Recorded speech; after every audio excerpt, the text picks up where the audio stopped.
The following program is underwritten by the Nevada Irrigation District. Since 1921, providing clean and healthy drinking and irrigation water to more than 24,000 homes, farms, schools, and businesses in Nevada and Placer counties.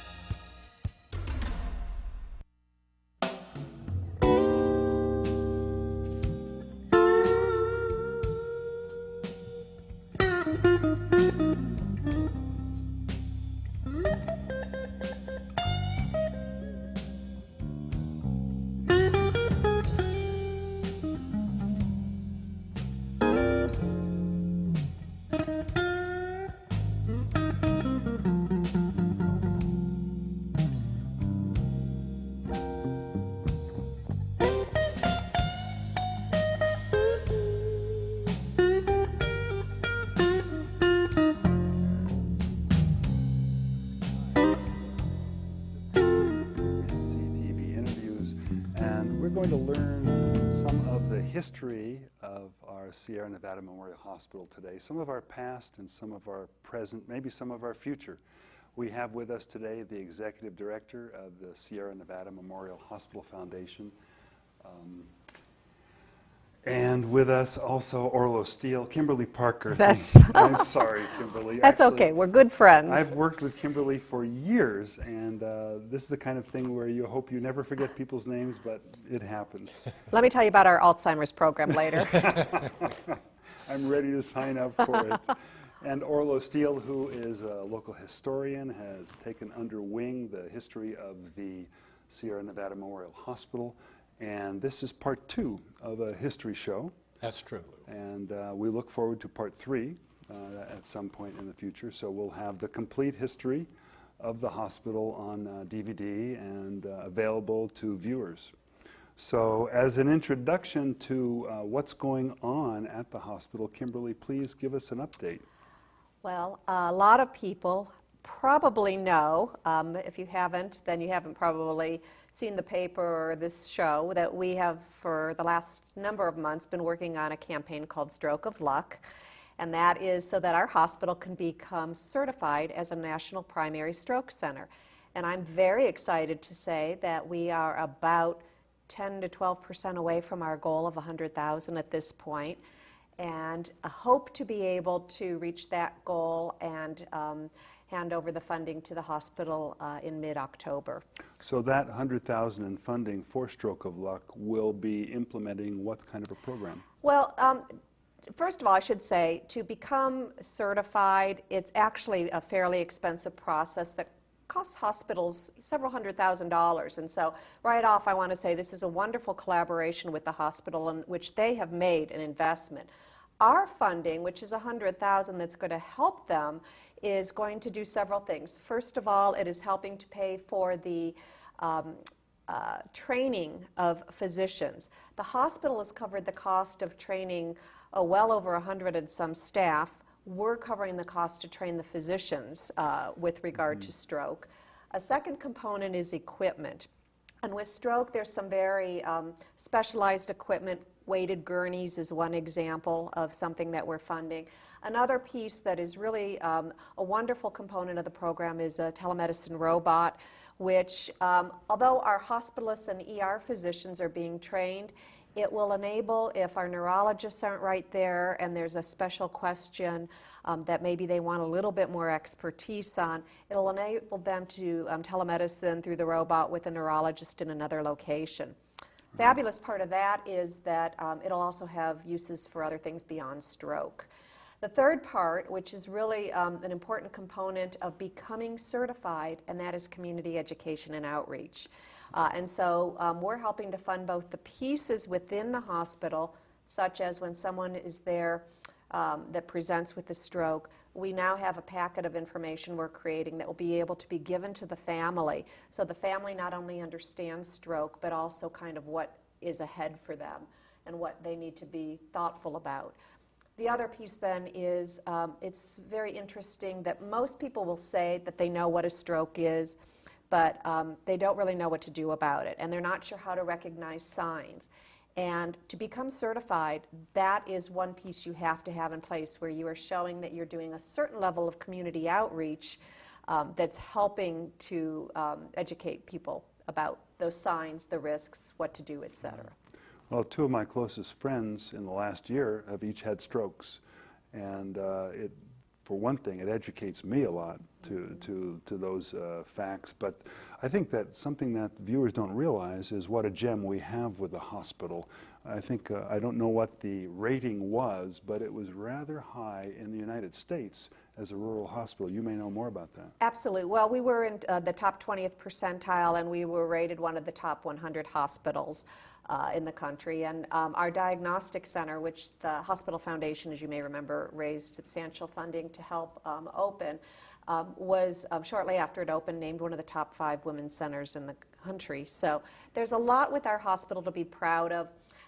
The stroke center is just going to be another treasure in our trove, so to speak.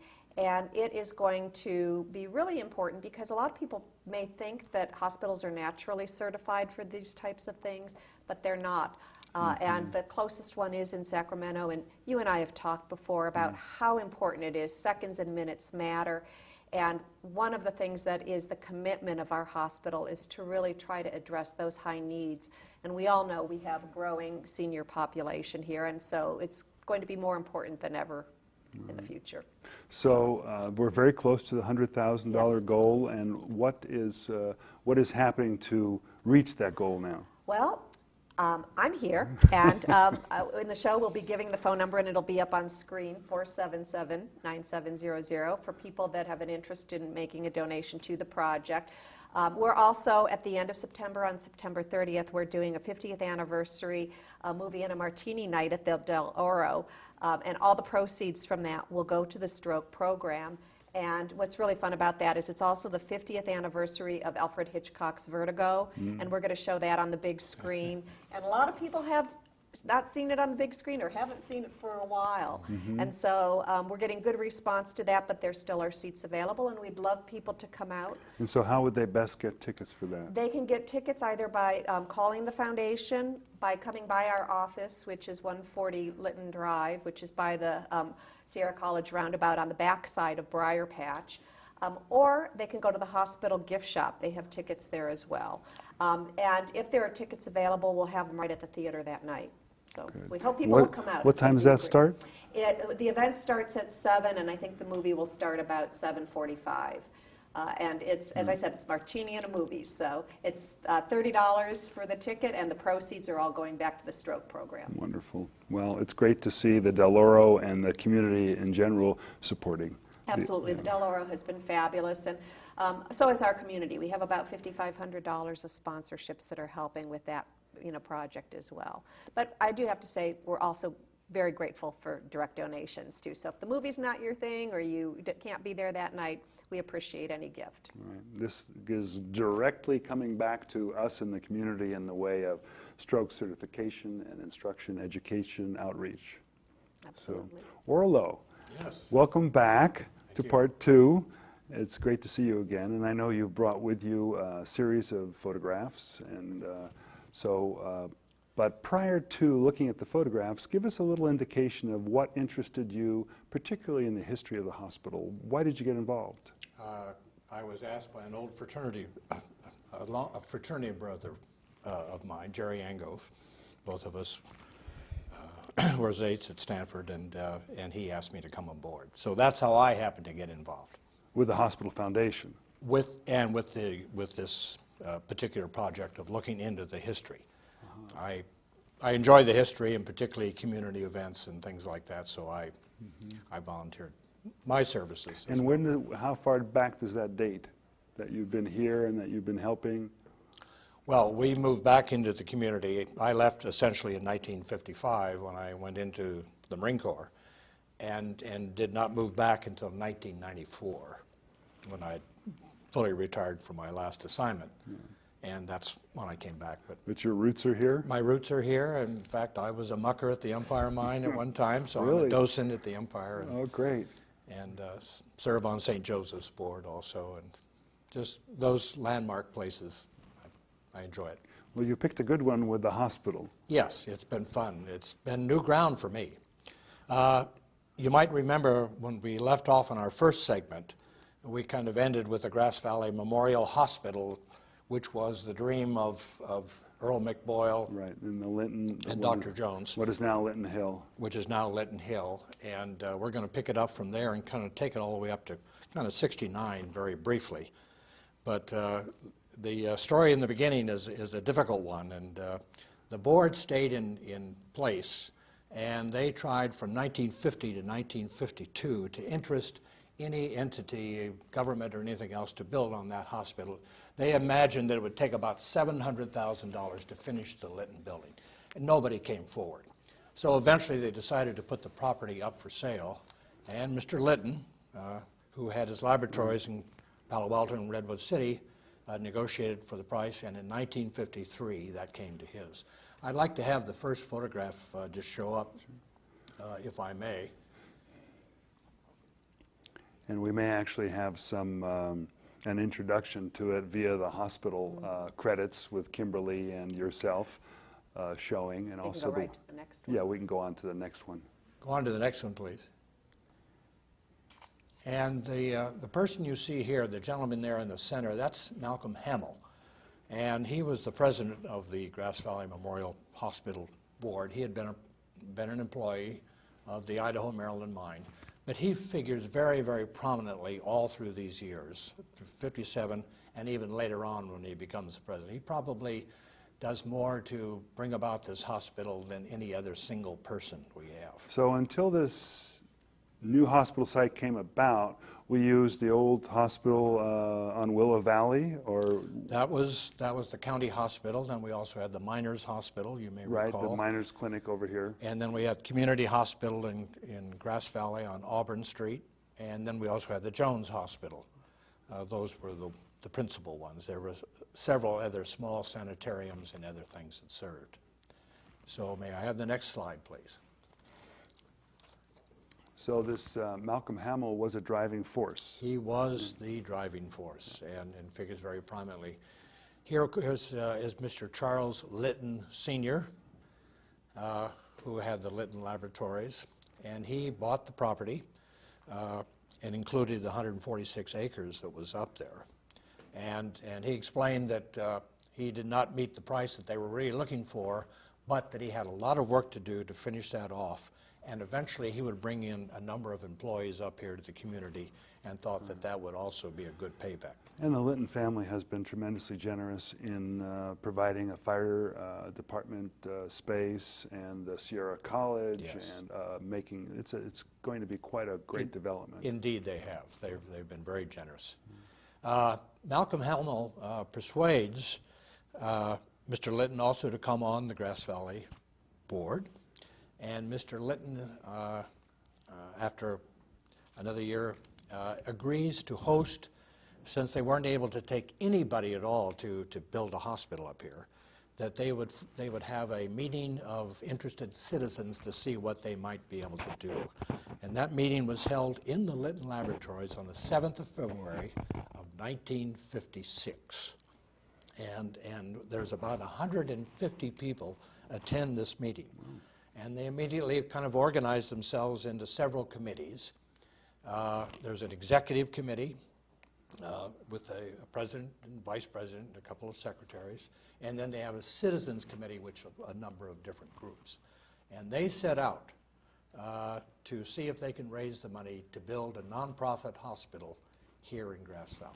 This is a huge project. We can go on to the next slide. It is a huge project. And it's done in really pretty much with the resources of our community. Exactly.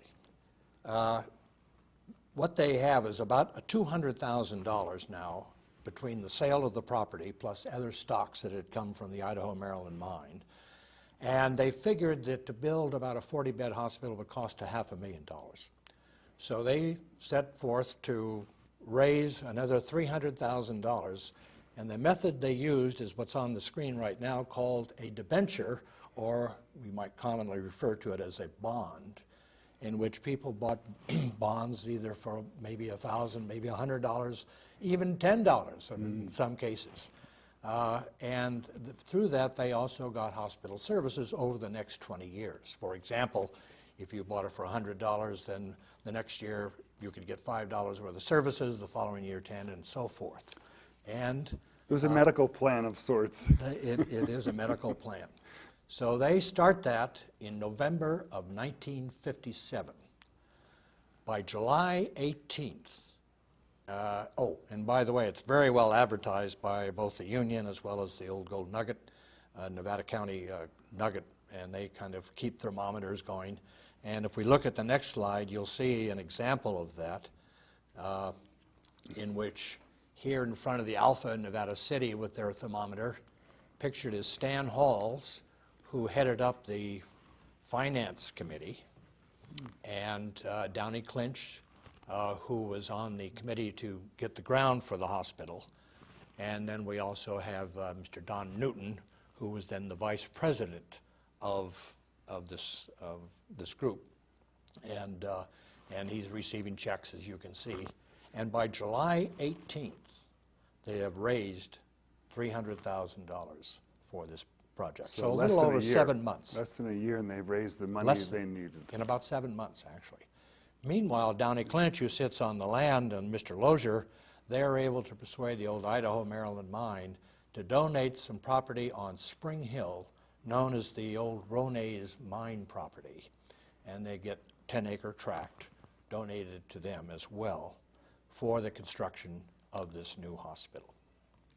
So what happens now in 1957, they dissolve the old Grass Valley Memorial Hospital Board. They create a new one called the Sierra Nevada Memorial Board. And the reason they do that is to bring in our neighboring county of Sierra County. So when you see that Sierra, that really relates that explains a lot to the county. Right. Yes. So does Sierra still consider it their hospital in the sense of main usage? Exactly. Wonderful. Yep. I don't know of any other facility that they would have other than a clinic or two or something like that. And so they now have the money, and let's go on to the next slide, please. The debentures were not the only source of money. Also, there were a number of people, wealthy out-of-towners, but nevertheless people who had roots here in Nevada County. And people like Mr. Ray Clinch and Bernice Glasson, who were also pioneer stock, knew most of them. And so they contacted their old friends. For example, the Mrs. Zellerbach in Los Angeles and her brother, Baru, both gave a sizable amount in honor of their parents who had started in Nevada City. Right, they have, the Zellerbachs have history here. Exactly. Yeah. As well as Billy Vincent, who gave money in honor of his grandparents, the Bournes, and Bertons, who were also early pioneers, and the mother of Sarah Jenkins. And then this gentleman right here is Mr. William Prisk, and Mr. Prisk at one time had owned the Union, the Morning Union, as we used to call it in those days, and then later went to Southern California and took over the Pasadena Dispatch, I think I've got it here in my notes, as well as the Long Beach newspaper. And he gave in honor of his parents. So this was all part of the 300,000 that was gathered? This was over and above the 300,000. Right. Yes. Okay. So they Ongoing. came up with about 350, but about $50,000 was obtained really through these folks who had some interest and roots here in the town of Grouse. May I have the next slide, please? And even $50,000 at that time is quite a bit of money. Exactly. This slide here is the slide of the new board that becomes in place. And who we have here is seated in the photograph are Mr. Albert Casey, who is the president, Mr. John Walker, who represents the rural areas, and Florence Stark, they're the ones who are seated, the appointed secretary. And standing left to right is Mr. John Lozier, representing Grass Valley, the appointed treasurer, Mr. Lynn Kelly, Mr. Elza Kilroy, who represented Nevada City, and then Mr. Louis Hulserdunk, who represented Downeyville. So you can see the representation regional, in a they had sense. on that particular board.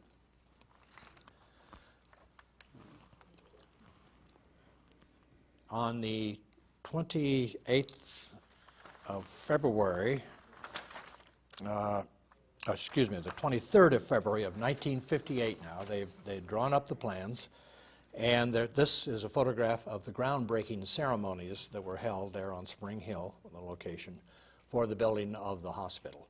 And you have board members as well as several state legislators and other politicians who were there. Elmer Stevens presided as the master of ceremonies, and the speaker on this one is Mr. Al Casey, who is now the president of the board.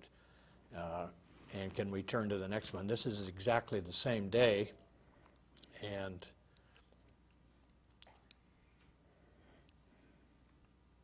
So, yeah. and this is from a photograph out of the newspaper, but on that Caterpillar is some of the dignitaries, and the one with the western hat is Don Newton, as well as Mr. Casey are on, and they're just taking that first bite of ground on the 23rd of February up on Spring Hill to build this hospital. Now, you said 10 acres earlier. I was just wondering, is it still 10 acres? Because it seems like an awful big 10 acres. It's been expanded 18 since then. acres. 18 acres now, okay. Yeah. It was expanded with later improvements. So we need to go on to the next slide. Next slide. And here's the hospital, the way it was completed, and with the helicopter pad there.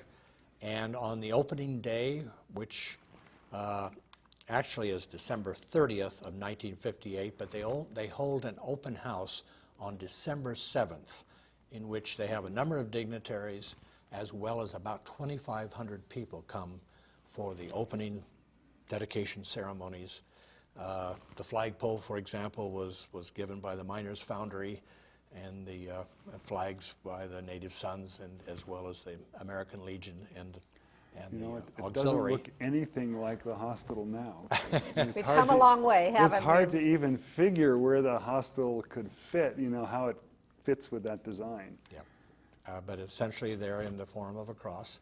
And in this one, this is also on the opening day, and this is the nurses' station. And let me just go through some of the names who I think some I know are still living here. Are the left to right is Vera Hodge, and then Mary Grace Tassoni, Mary Podbreger, Alice Ziegler, Evelyn Edwards, Edna Barch, Rosemary Farley, Alice Simmons, and Sharon Wicker. That was the first nurses that were. And we do back there recognize some of those names still. Right. Absolutely. And I would also just kind of mention, if I can, on the 31st of December, where they gave birth to the first child that was born there, and that was 9/28. Nancy Miller gives birth to the hospital's first baby, and that's David Frank Miller. And her husband was a policeman in Grass Valley. We've been trying to contact to find out who's coming up on 50 very shortly up here. Well, we have about 4 minutes left, so I want to be sure we get through all the images. Yeah. And this is Oops, going back. Okay, We'll just say that was the auxiliary. Auxilary, yeah. By the month before they opened the hospital, they had 53 members in the auxiliary, and that was one with Bernice Glassen in there, and Dory Clinch and Edie Briggs on that one. And we're, I will say we're very excited that this year we're also celebrating the 50th anniversary of the auxiliary, who, in addition to the foundation, I say when describing the auxiliary, because they are what people know as the pink ladies, although they wear teal these days. And they do a lot of the work inside the doors of the hospital. And they're the happy, wonderful people that help so many of our patients and people that are visiting patients at our hospital. And they also, each year, through their gift shop and fundraising programs at the hospital itself, provide a considerable amount of funding back to the hospital in the nature of small projects and needs. And they are an incredible force. How does one join the auxiliary? I would just say, if you're interested in joining the auxiliary, you can call the hospital number, which is 274-6000, and they have an office and a phone, and they would connect you up, and you'd either talk to someone that answers the phone or probably go into a voicemail, and then someone would return the call. You know, I'm surprised there haven't been any men integrated into this. There are men. All right. There are men, yes. You know, not quite as many as women, No. but we But- absolutely. And you're a prime candidate. You love to Either have that or the everyone. Alzheimer's wing. That's right. Yeah, we'll talk about that later. But this is really a story that the community can be very proud of, I think, over these last 50 years. Not only those first 2 years, which were done very quickly, but even in succeeding years, I think the way the hospital has been able to keep pace and expand, Yeah, it's really been a wonderful It is. story. It's a real success story. Yep. And it's something that we should all share in. And I know that the hospital really hasn't had it on easy street. I mean, there has been a doctor shortage, you know, that the hospital has dealt with, and it seems like that's been successful, getting more doctors into the community. Absolutely. There's actually some great success that's happening there, and probably after the first of the year, we can come back and do a program on that, because there are even some things that are in the works now that I think are going to positively impact that. And I'd just like to say, because Lou, you know, you've worked with nonprofits a long time, I really ask people to remember our hospital is a nonprofit and is the largest private employer in our area with over 850 employees, and really does a tremendous amount of impact back to our community. Just this last year, as an example, in what we call community care, which are, you know, people that don't have insurance or Medicare, you know, that doesn't, you know, pay up, et cetera. The hospital has given back over $7.1 million just in the 1 year. And our hospital over the 50 years has always been a cornerstone for our community, but I have to say now more than ever is really committed to making positive impacts and working with our community to ensure that the very best is going to be there today and for future generations. As we leave, I want to be sure to remind people that September 30th is the Martini in a Movie at the Del Oro to support the hospital's efforts on its stroke, what would you call it? Stroke of Luck campaign. Stroke of Luck campaign. And I also want to thank Kimberly Parker and Orlo Steele for giving us a lot of information today. And I want to thank JMO and Casey and Marilyn Blom and the rest of our staff, Michael Lamarcker, our executive director, and Gail Woodman, as well as Bill Carquest, our station engineer. So be sure to stay tuned and come down, do a program, add your contribution to our community. And thanks for watching.